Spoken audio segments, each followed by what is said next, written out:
I mean, there's a lot of star players and difference makers in these two divisions right now. But yeah, this is going to be a tough one. In the AFC North, they play the AFC East and the NFC North, so that's going to be NFC North. Of course, they were a division that had 3 playoff teams last year as well.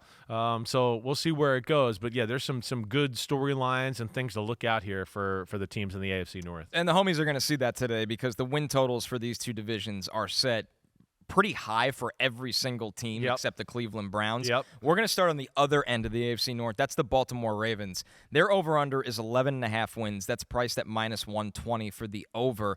Cris, this is my favorite over in the NFL. It's the whole NFL. Well, I mean, it's a little bit like we talked about with the NFC East and like the Eagles, right? I look at this. Same feel. It's the same feel. I mean, no disrespect. I know there's a lot of teams out there, but for me, if you ask me the 2 top rosters in the game right now, I'm taking the Eagles and then I'm taking the Ravens right behind that. All the way, right? Because of how they draft. Anybody that's been listening to the pod knows what I've been saying about these 2 teams over and over.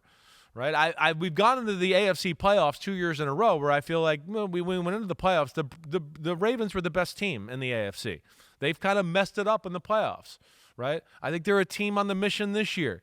I've kind of talked about it all year a little bit. Like it's going to be hard for me not to pick Baltimore versus Philadelphia in the Super Bowl. Sure. I'm sorry. That's just the way it feels.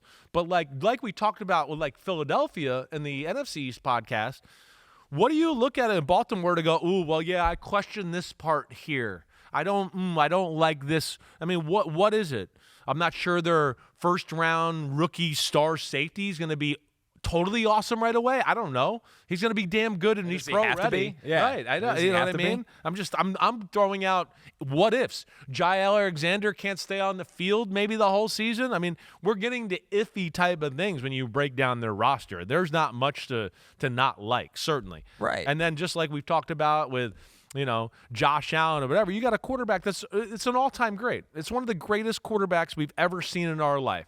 And that's, to me, one of the great storylines of the year is him and Josh Allen are first-ballot Hall of Famers that are as good as anybody ever, yet there's a lot of people in the public we know that they got to see the hardware. They got to get to a Super Bowl. They got to get there and do all that. And that, to me, is another unbelievable theme of the year. But I'm definitely picking over. I mean, it's not a question. Over. I'm with you all the way here when it comes to the Baltimore Ravens. They are only underdogs in 2 games this year, at Buffalo week 1, at Kansas City week 4. And I'll say this with Baltimore, that pass rush is going to be way better this year. I know there are people there that can't believe what they have in Mike Green. No shit. From the draft. Yeah. And all the players they have in front of him right now. Yes. This team is just insanely loaded, talented. No matter what you think of them in the playoffs, that doesn't correlate to this. This is an over 11.5 for the Ravens. I think they win this division. Yo, homies, what's up? Thanks for watching Cris Simms Unbuttoned. And just because the weather's warm doesn't mean football ain't still on our brains right here. We are still working, so smash that subscribe button. We got all the training camp news, preseason news, everything up until kickoff night. Thanks for watching. And again, remember to hit that subscribe button. Peace out, homies.